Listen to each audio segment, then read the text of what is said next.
நல்லதே நடக்கும்.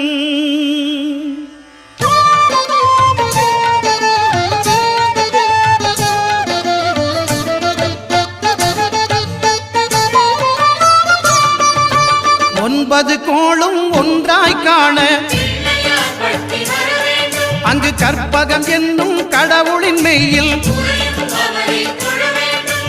9 கோளும் ஒன்றாய் காண அங்கு கற்பகம் என்னும் கடவுளின் மெய்யில் சூரியன் முதலாய் 9 கிரகமும் பலவித குணங்களை கொண்டிருக்கும். எங்கள் கற்பக தருவில் அவை வரும்போது ஒன்றாய் சேர்ந்து பலனளிக்கும்.